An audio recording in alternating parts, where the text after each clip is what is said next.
The following program is sponsored by CBN. Coming up, your mind can make your body do so many things. An American hero You are the most fierce weapon on the battlefield. returns home a changed man. You're hearing the bombs drop. It doesn't just go away. I turned on the light and he went to jump to find his gun. One Marine faces his toughest battle yet Well, as long as you can keep that game going, then you don't have a problem. on today's 700 Club.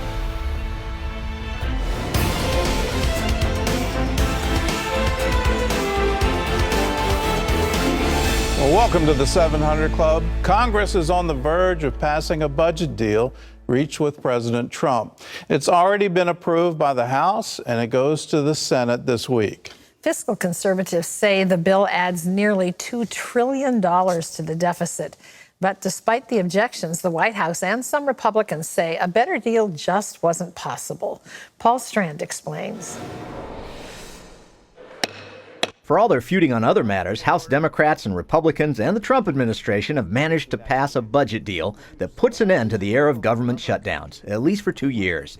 It heads to the Senate next, where it's expected to pass. Does the president want the Senate to pass it? And if it does, will he sign this bill? Yes and yes. Keep in mind, the bill spends more money than the president wanted to spend. There's no question about that. Critics, though, are blasting the deal for what it adds to spending and the deficit. We have to start calling these people out for what they are, and what they are fiscal frauds. Jason Pye of FreedomWorks says he thinks GOP lawmakers and Trump got played. Certainly members of Congress who I've talked to, conservatives on the House side especially, think the president was getting bad advice and being sold a bill of goods that I think he got kind of pushed into supporting. For instance, it goes $320 billion above already agreed on spending caps. And it adds more than $1.7 trillion to the already massive deficit. Well, those who helped cobble together this budget buster said its critics can talk a good fight, but that's about all. You're not going to get a better deal. All those people don't like this deal. They have zero ability to get a better deal. And President Trump was finding a silver lining in all the extra dollars drenching the Defense Department. Our military today is more powerful by far than ever before. And 3 years ago, we could not have said that, could we, Mark? Pye says Republicans can hardly call themselves conservatives when voting for a deal like this. Republicans run every 2 or 6 years, depending on which chamber they're in, on fiscal responsibility and limited government. We elected them to fight. That's the whole purpose. Republicans, that our activists go out and knock on doors and pound pavement and make phone calls for Republicans. They want people who are going to go fight. Trump forces and some congressional Republicans think a huge fight over the budget could have led to a bruising battle that might have seriously wounded the GOP headed into a crucial election year. But appearing on Faith Nation, the Heritage Foundation's Romina Bacha scalded these present-day deal makers. It's irresponsible, reckless, and frankly immoral to put so much debt on the next generation. You have to start making these tough choices at some point in time. If not now, when? Paul Strand, CBN News, Capitol Hill. Now, let me echo that. If not now, when? If we don't start getting our spending under control and get a balanced budget, we're on a road to ruin. I mean, you can literally start seeing our currency being devalued. You can start seeing default at the federal level on our bonds. I mean, at what point do you reach a tipping point? We used to think it was 20 trillion. Well, now it's going to be 22 trillion, and it's not going to take long before it's 30 trillion. You go back in time, there was an effort to have a balanced budget amendment that would force Congress into sound fiscal policy.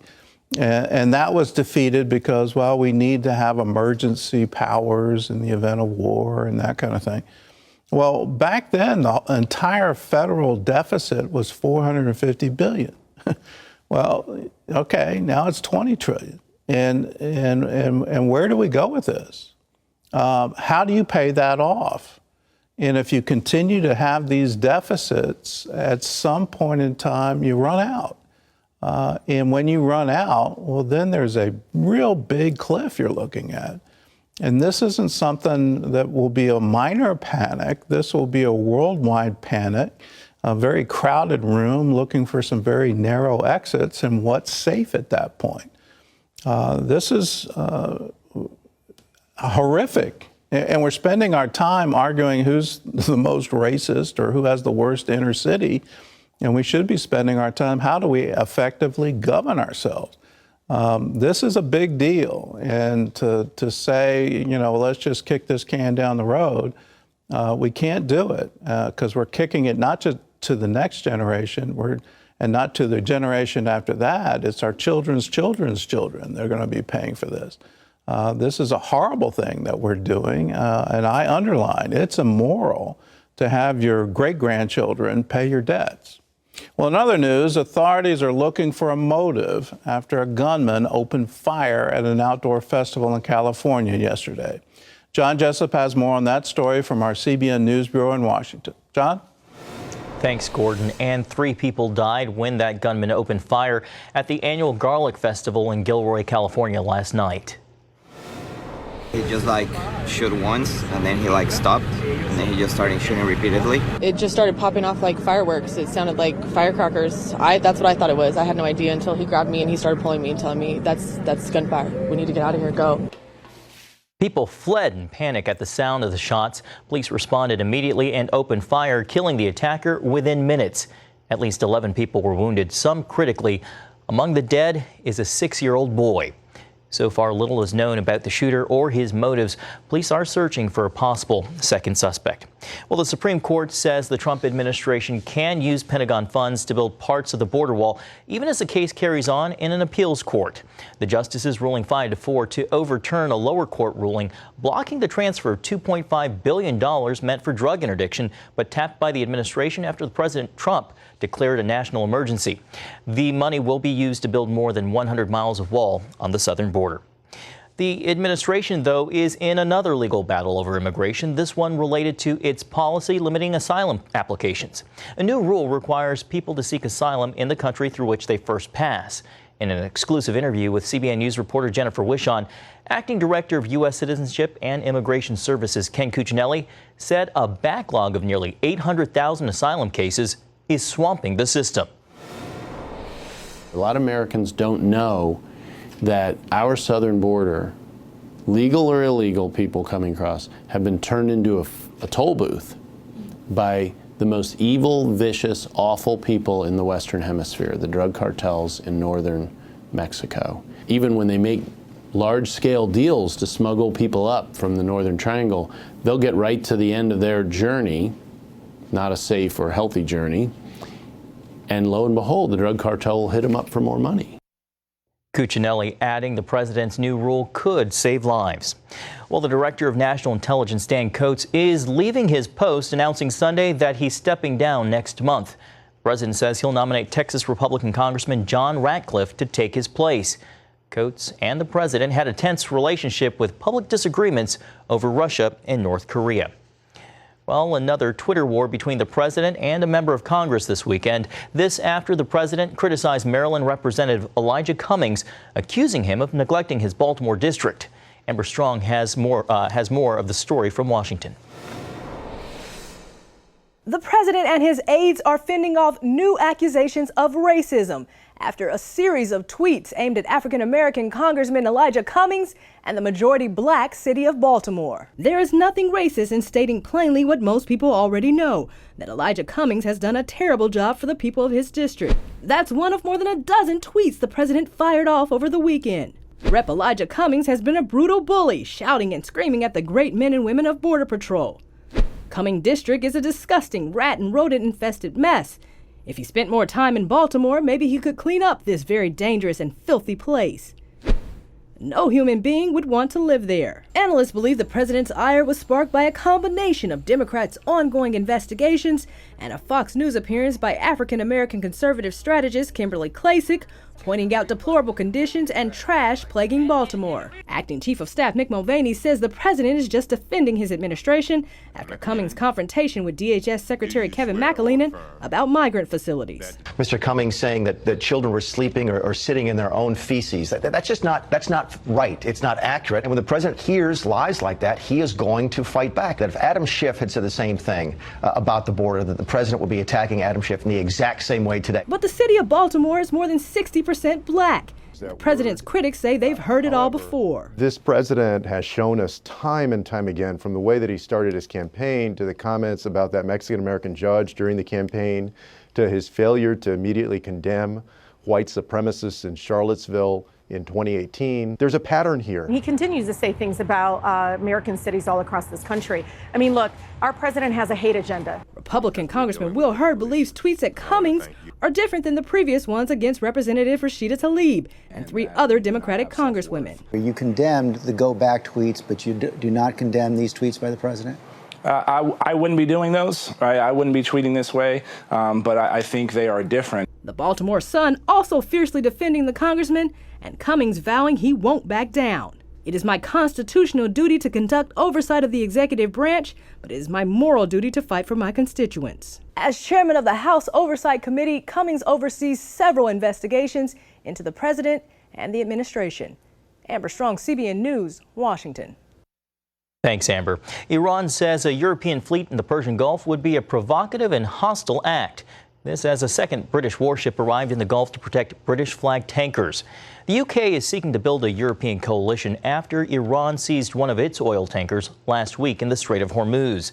The Islamic regime says that action was in retaliation for the UK seizing an Iranian tanker, which allegedly was violating international sanctions by carrying oil to Syria. Well, the United States and Israel successfully tested a new missile defense system Sunday. As Middle East Bureau Chief Chris Mitchell reports, it follows Iran's test of a medium-range ballistic missile last week.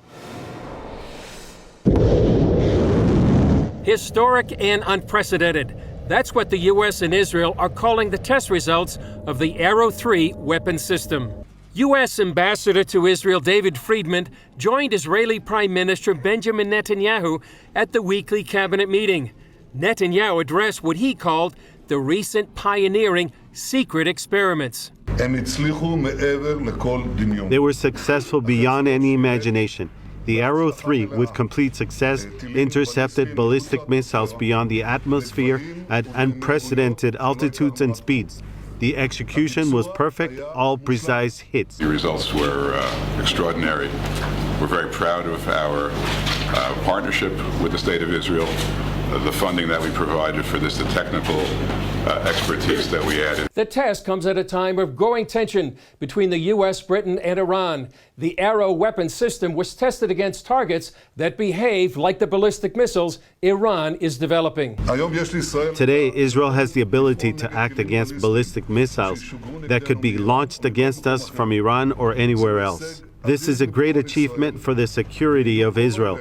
All our enemies should know that we will overcome them in both defense and offense. Israel transported and deployed the Arrow 3 system to Alaska to test capabilities that could not be tested in Israel. 10 years in the making, the Arrow 3 ballistic missile defense system is designed to intercept ballistic missiles outside the Earth's atmosphere, like intercontinental ballistic missiles. The test also proved the Arrow 3 can operate together with the U.S. radar system. The Arrow 3 is the highest level of Israel's 4-tier missile defense system. That includes the Iron Dome, David Sling, and the Arrow 2 weapon systems. Besides the successful test of the rocket, defense officials, Netanyahu and Friedman hailed a close cooperation and strategic partnership between the U.S. and Israel. This is an extraordinary and an unprecedented example of the cooperation between our two great countries. And from here, may we continue to go upward and onward in making the world a safer place. Chris Mitchell, CBN News, Jerusalem. Thanks, Chris. Gordon, back to you. Well, it's an amazing achievement, and it's one that's been elusive for a long time, an effective anti-ballistic missile system, and it's a game changer for security in the Middle East. Iran has been dedicated to developing this kind of missile technology. They also seem to be on a race to develop a nuclear weapon, and their target all along has been Israel. Their second target has been Europe, and their third target has been you and me. When you look at their rhetoric, when they say great Satan, they're talking about us. When they say little Satan, they're talking about Israel. So to have this kind of defensive capability, that if they were to launch a ballistic missile, there would be the capability of taking it down. That is wonderful, and a wonderful example of how Israel is helping the United States. Terry? Impressive. Well, coming up, an inside look at one of the FBI's top priorities, stamping out cyber terrorism.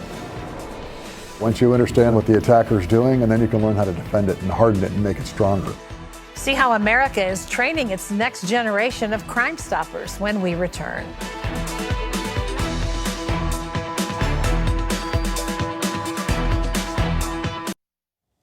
Well, America is using cyber warfare to carry out targeted attacks, and our country's enemies are trying to do the same against us. CBN national security correspondent Eric Phillips shares the challenges of protecting our digital systems and what one cyber range is doing to help out. When the FBI was formed in 1908, there were no cyber crimes because there was no cyber. Only over the last decade has the Bureau taken the potential of cyber attacks seriously. And now, it's a game of catch-up. This is what a cyber attack looks like. A few keystrokes doing more damage than many physical crimes. Today it's really all about weaponizing very particular software with the specific goal of trying to extort money from you or take you out of business, just completely eliminate you. Don Murdoch is with the Institute for Cybersecurity at Regent University in Virginia Beach, Virginia. Through real-life simulations on their cyber range, he trains people from military installations, Fortune 500 companies, and government agencies to become cyber defenders, those who can spot a cyber attack and stop it. Once you understand how the computer systems work and how the networks work, then you can understand how to co-opt it or misuse it. And once you understand how to detect the difference, then you can learn what the attacker's doing, and then you can learn how to defend it and harden it and make it stronger. Right now, the sheer number of cyber attacks is outpacing law enforcement's ability to investigate them. We're probably 5 to 10 years behind in kind of stepping up to this challenge. Arnold Bell spent 25 years at the FBI. Half of that time he worked in the cyber crimes division. When he joined the division, cybercrime was about 7 or 8 on the priority list. Now it's number 3, just behind terrorism and counterintelligence. 9/11 happens. Obviously, the shift obviously changes the terrorism as it should, and there's a huge focus there. But what's happened now with all the different breaches that you read about every week, it seems like, that has raised the profile of this crime type. A delayed response, however, means working overtime to update technology, recruit talent, and train agents to investigate cyber attacks. And the challenges with the Bureau is that, they're competing with private sector, they're competing with all the other federal agencies, and the government pay structure doesn't compete well with private sectors. They need highly specialized talent that does not grow on trees. But it is developed in places like this. When people come to train to be a cyber defender, they're actually using real systems, generating real data, real network traffic. It's not simulated, it's not some 2-station lab. It's 15 to 20 network segments and 80 operating systems working together that looks like a small to a medium-sized business. Murdoch trains defenders to look for system compromises and how to trace them back to the source, a necessary skill for anyone investigating a breach. For the FBI, it's a growing problem with more than 300 identified cyber terror groups worldwide, many of them backed by foreign governments. Trying to get action and trying to get intelligence and trying to get information out of some of these countries where we don't have really strong connections is a big challenge. A big challenge for an agency that wasn't even established for this. The law enforcement is kind of thinking people commit crimes. Well, today, your crimes really can be 25,000 or 50,000 computers that may or may not be owned by an individual. So, leveraging all those computers on behalf of one attacker, that's a much bigger problem. Murdoch says while much of what he teaches is sophisticated, some of it is just good old common sense security. He calls spear phishing the most common form of attack, and it happens through emails.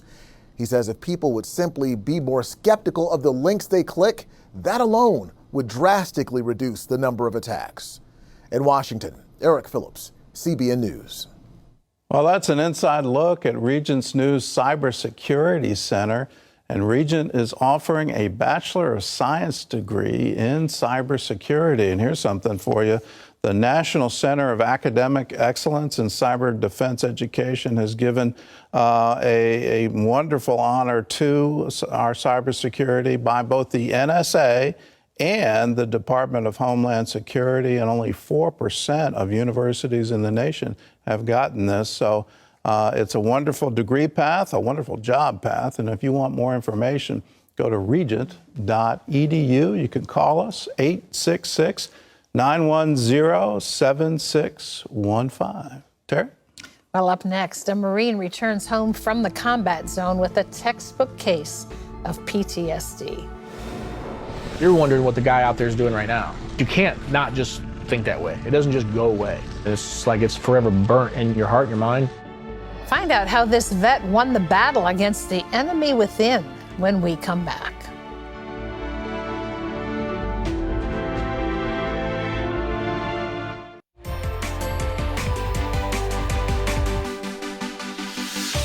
Well, after 2 tours of duty, one to Afghanistan and one to Iraq, Jeremy McMillan returned home, and the memories of the war followed him back to the United States. For years, Jeremy refused to say he had a problem, even as his issues drove away his family and nearly drove him to an early grave.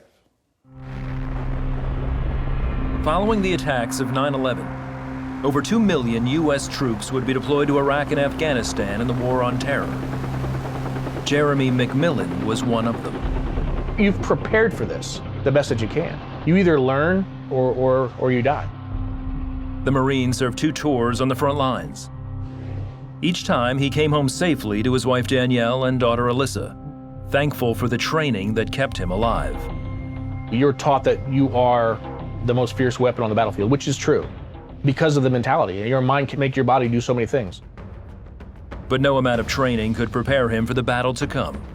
Months after coming home from his second tour, Jeremy still couldn't escape the horrific memories of war. You're not sleeping. You're wondering what the guy out there is doing right now. And you're hearing the air go over, and you're hearing the bombs drop. You're hearing the vehicles and the tanks leave, and you're hearing people come in with the casualties. You can't not just think that way. It doesn't just go away. It's like it's forever burnt in your heart and your mind. He went on to become an infantry instructor at Camp Lejeune. By now, he was drinking heavily, and paranoia was beginning to set in. I had noticed he scared easier. He was very jumpy. I turned on the light and he went to jump to find his gun. That was really, really hard on me. I couldn't go upstairs with people behind me. I didn't like having my eyes closed in the shower where I didn't know what was around me. From there, it only got worse, as even the smallest things sent him into a fit of rage. Alcohol made him a really mean man. I didn't want to be around it anymore. Often, Danielle took their daughter and stayed with family in Georgia. He would, say, I'm sorry, and, I will do better, and then things would be good, and then it'd just go right back. It was really a roller coaster. Because I was never wrong. And as long as you're not wrong, you can just keep going with whatever it is that you're doing, The one person Jeremy did reach out to was his mom, Sue, a Christian who always took him to church when he was young. When he would be telling me about hard times and how he felt at the time, then I would remind him, but Jesus came to give us abundant life. When God would give me a Bible verse, I would send it to him. Anything to help encourage him. But as he'd done for years, Jeremy still refused to admit he had a problem, even after he was denied re-enlistment in 2009 because of being overweight. I didn't want to change. I had convinced myself that people were against me, and the bar life is where I belong. This is where I need to be. I had an excuse probably for everything. After the Marines, he started working as a government contractor. Then one day in 2012, he ended up in the ER with severe chest pains. But it wasn't a heart attack. It was a panic attack. You probably have a bad case of PTSD. I was like, no, I don't. I don't have that. I was in denial, and I put blame everywhere but myself. So as long as you can keep that game going, then you don't have a problem. But with the panic attacks coming more frequently and his family looking like another casualty, Jeremy began to realize he needed help. I wanted to change my life. I wanted to turn things around. I wanted to start over. No, you're not. You know, if you think you're going to somehow the next day you're going to quit, you're not going to quit. It owns you. Then in 2016, a year after being legally separated, Danielle filed for divorce. It was going to be the hardest decision I ever had to make, was to divorce him. I remember just feeling extremely worthless, hopeless. There was nothing that I could do. Even then, Jeremy's mom refused to give up on her son. I spent a lot of time praying and fasting for him, and God revealed to me and said, I will heal him. So when Jeremy went home for Christmas that year, his mom convinced him to go to a church healing service. I don't even think I've made it 2 days without drinking at that point. Maybe this could be what turns it around. There, Jeremy and his mom went up to the pastor for prayer. He asked me if I was saved, and I said no. And he said, did I want to be healed? Yeah. I had to look down. I couldn't even look at him. And,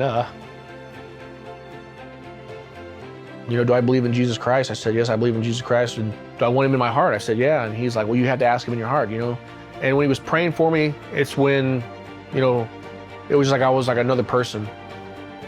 Jeremy says immediately he lost all desire for alcohol and was delivered from his paranoia and PTSD. It's Christ, it's all divine. I knew at that very moment I was free.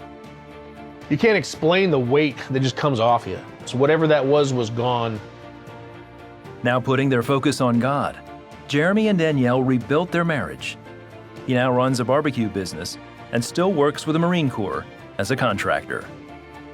I think we were doomed. If God had not come into our lives, it would have been done. We would have been done. I don't see this life the same anymore. I turn to God before I turn to man. He has made me new. I have faith in that. And he can make you new again. He can restore your spirit. He can restore your body. He can restore your soul. He can restore your mind. He can make all things new. I think many people who have gone into the battlefront are like Jeremy. You're exposed to a hostile situation. It's continual. You really don't know who the enemy is. You don't know when the next improvised explosive device is going to go off, and you're living at high alert.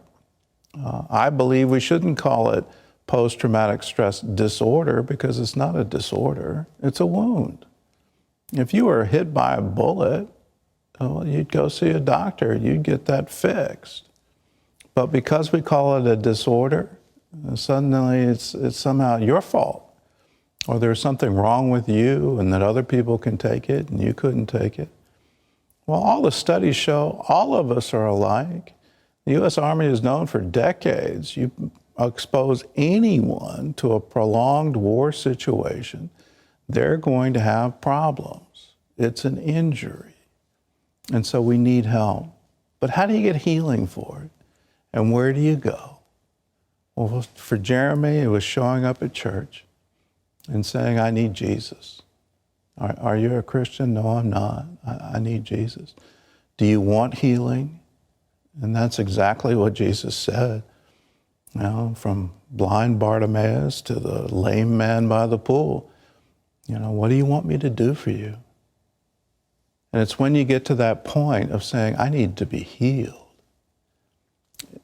If you've got a disorder, one of the prime things is you're trying to drown it in alcohol. You're using alcohol as a medication to make you forget, to make you sleep, to take away the pain, to take away the fear.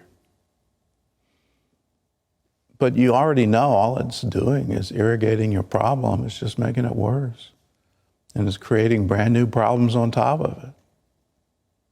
You have to get honest with yourself, honest that you need help. And then how do I get it? And where do I go? Well, I've got somebody for you. His name is Jesus. and he's right there with you. And all he's waiting for you is to do the same thing Jeremy did. Yes, I need to be healed. I need to be set free. One of the things post-traumatic injuries do is create fear and paranoia. And the Bible is real specific about that. It says it's torment. But here's the good news. Perfect love casts out all fear. And when you have his perfect love in you, fear can't last anymore. It has to go away because suddenly you know that you will be with him for all eternity. You know he has you, that nothing can snatch you from his hand. You know these things. And with that, you can live again. And with that, you become new again. And what happened to Jeremy, where he stopped drinking, he got his marriage back together, he got his life back together, he got a hope, he got a future. All of that can be for you. If you want this, do what Jeremy did. He couldn't look the pastor in the eye, so he bowed his head. So I want you to do that. Bow your head. Close your eyes. Let's pray, and let's let Jesus do all the rest. Pray with me. Jesus. That's right. Say his name. Say it out loud. Jesus. I need healing, Lord God. I need to be set free from fear, from torment, from the things that happened to me on a battlefield, things that have happened to me in my life. So, Jesus, I need you. Come into my heart. Forgive me of all the things that I've done wrong and set me free from this torment. And Jesus, if you do this for me, I want to follow you all the days of my life. Hear my prayer. Answer it now, Lord God, for I ask it in Jesus' name. Amen. Father, for those who just prayed, fill them with your love. Baptize them, immerse them in it. We come against all fear, all torment now. In Jesus' name, be free, for who the Son sets free is free indeed. Thank you for this. We ask it in Jesus' name. Amen. If you prayed with me, there's one more thing I want you to do. I want you to let somebody know. We made that easy for you. All you have to do is pick up the phone. 1-800-700-7000. When you call, we've got some very practical steps of what do you do now. And we've got a packet for you. It's called A New Day. And there's a CD teaching, what do Christians believe? How do you live the Christian life? It's all free. All you have to do is call us. 1-800-700-7000. Terry, over to you. Well, still ahead, it's America's new civil rights movement, but you'll never hear the mainstream media call it that. The Emmy-winning activist behind the Radiance Foundation explains, so don't go away.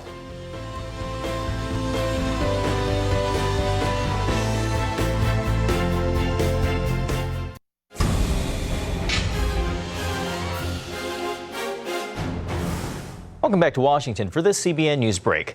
A monument honoring police officers with the word Lord on it and a Bible verse is going back up. The monument was taken down after a resident protested because it included religious wording and references.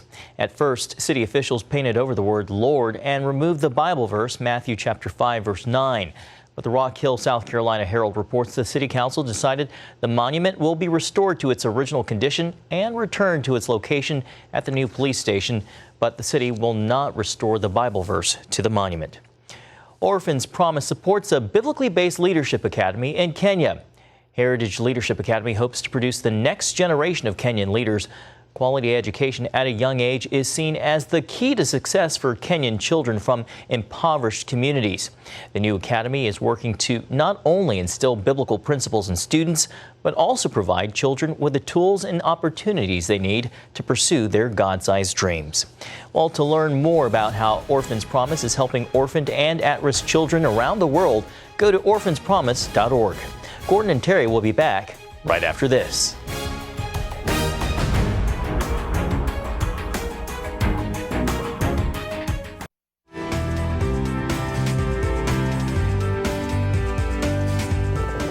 What is the #1 killer in the black community? Well, it's not cancer, not the police, not even the Ku Klux Klan. Every day, 1,000 black babies are aborted, and the media who shout Black Lives Matter won't say a word. According to the Radiance Foundation's Ryan Bomberger, that's because the civil rights movement has been hijacked, but it doesn't have to be that way. Ryan Bomberger grew up with 12 other siblings. 9 were adopted, including him. When Ryan was 13, he found out that his biological mother became pregnant with him after she was raped. The news left him devastated, but soon Ryan realized he had a story to tell.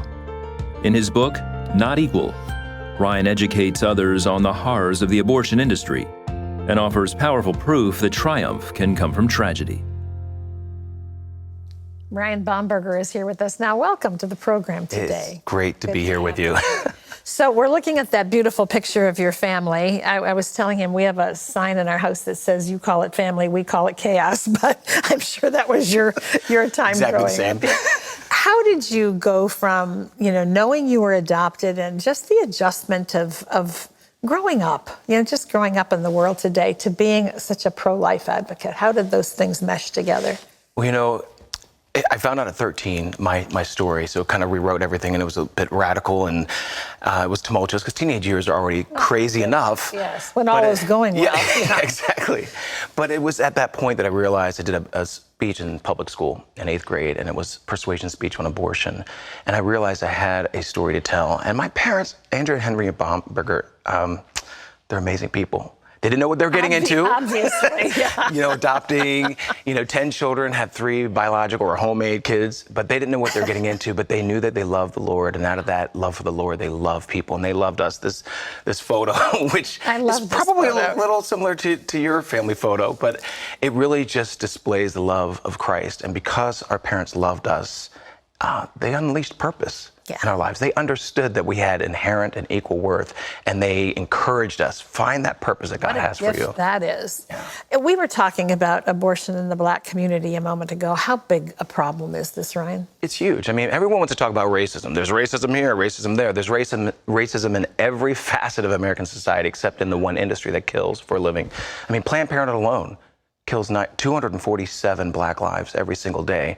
Yet people want to cry racism, but when it comes to Planned Parenthood, they're silent. So those same social justice warriors say nothing about that industry. So talk a little bit about civil rights leaders. I mean, I marvel at the fact that anyone can research and find out about Margaret Sanger, about what the purpose was in founding Planned Parenthood.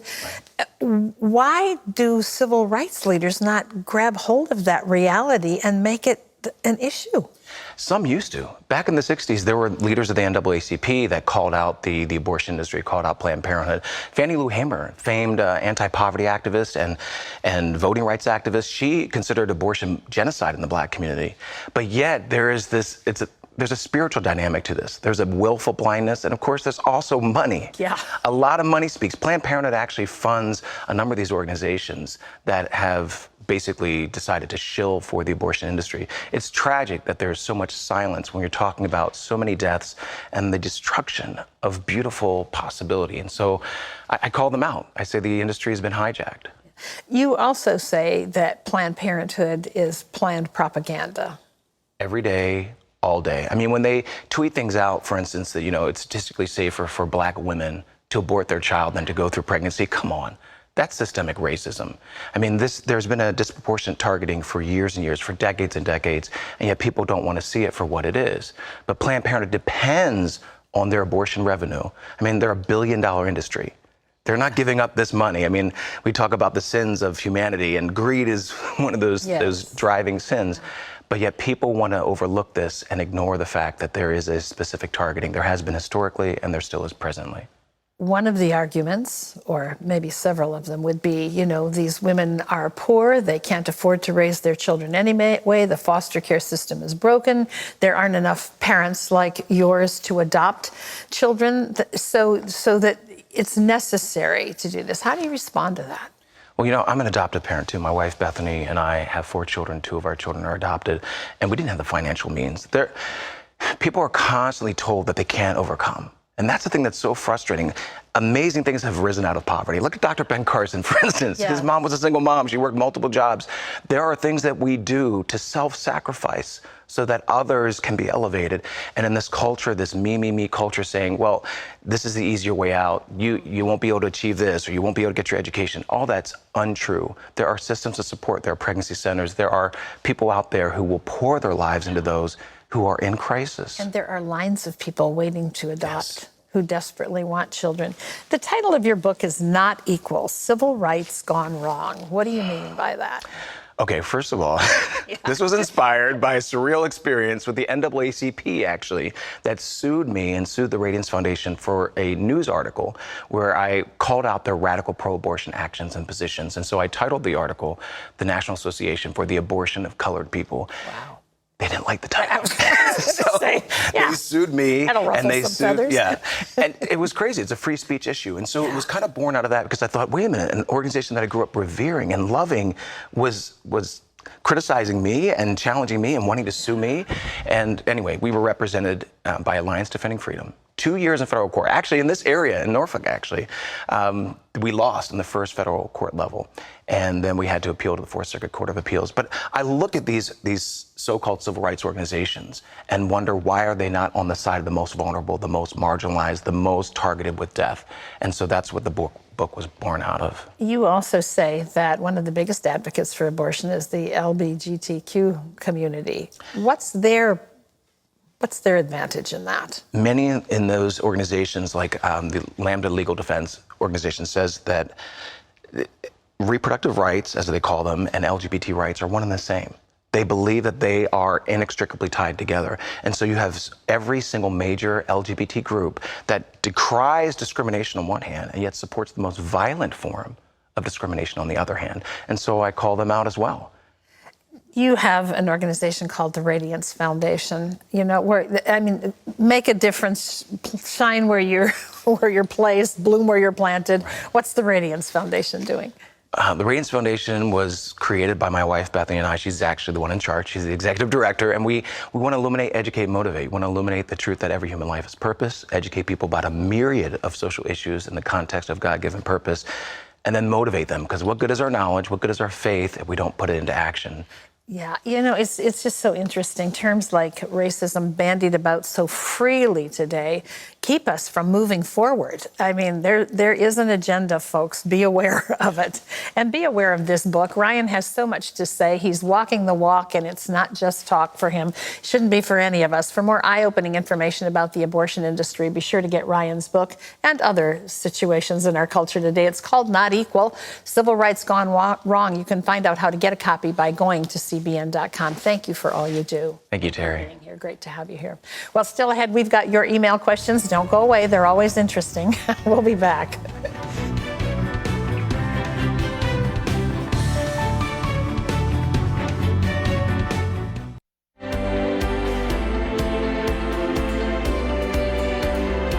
The little girl in our next story was 2 years old before her parents discovered she was deaf. They spent all their money on nerve damage therapy, but to no avail.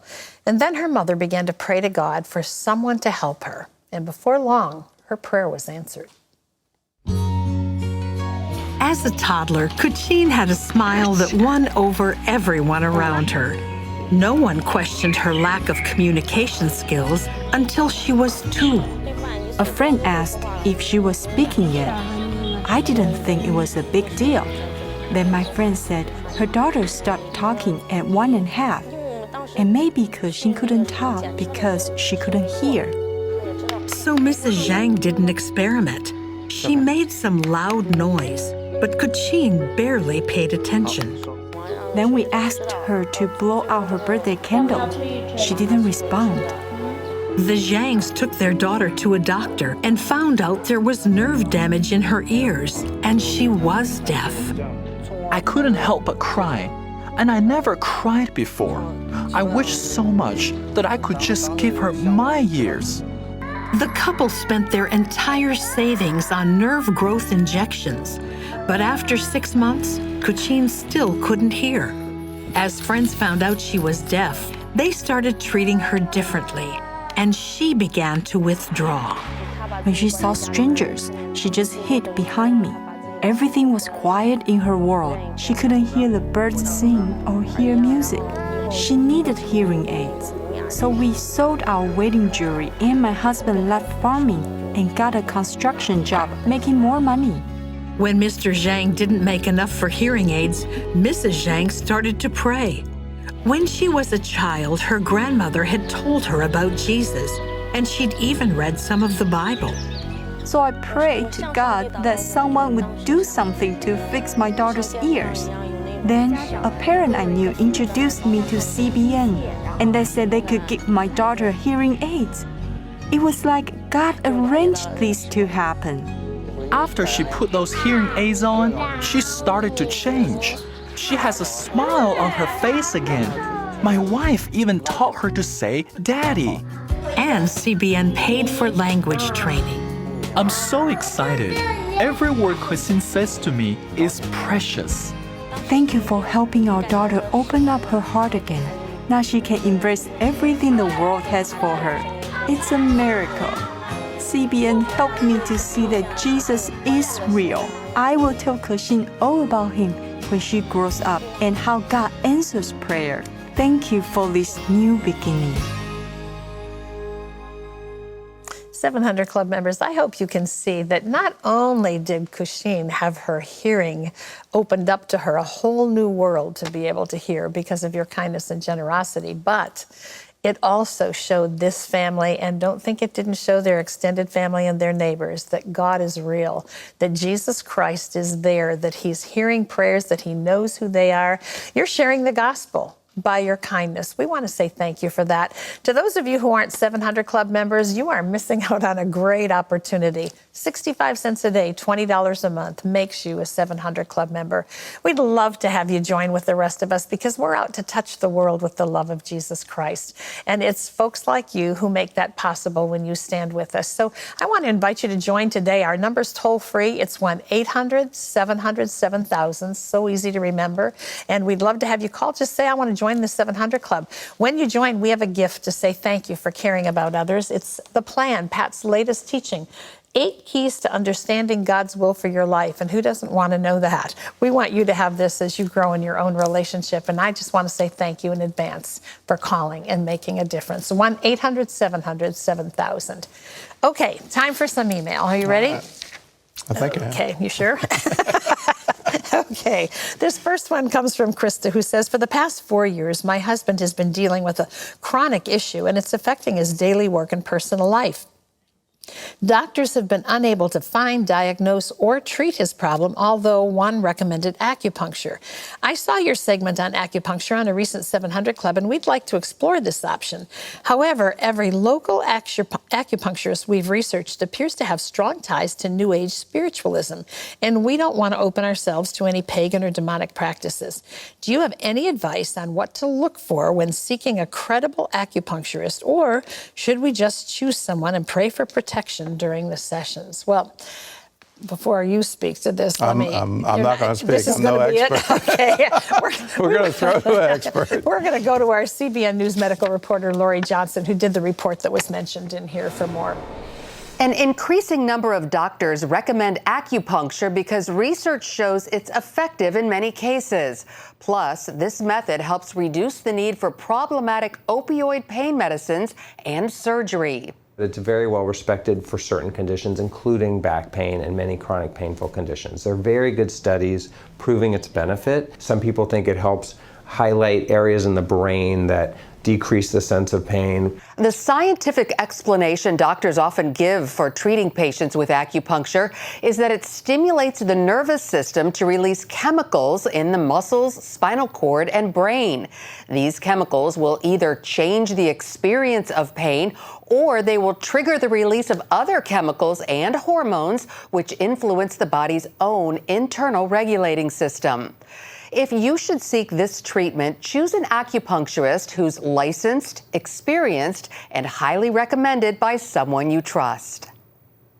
Well, Krista, there you go. I think, yeah. The expert, the one who put it together. Yeah, look for someone qualified, and I think you need to be wary of some of the extenuating things that are involved. Okay, this is Kathy Gordon, who says, when two people get divorced because of adultery, should the children be made aware of the affair? So you saved the easy ones for me? Yep. I mean, this is... Take that. Kathy, there can't be any blanket rule for this. It depends entirely on the age of the children. It depends entirely on the circumstance. You know, if the child's age 2 years old, absolutely not. Don't share it with them. And if they're over 18, my recommendation is, in between, you've got a whole lot of maybe. And one of the issues of divorce is that parent is going to be in that child's life, and you want that parent in the child's life. It may not seem that way, but you do. The child needs two parents. So this is one where there's no hard and fast rule. At some point, it's going to come out, and so you have to deal with it, and it's all about age. Here's a word from Corinthians. For the Lord is spirit, and wherever the spirit of the Lord is, there is freedom.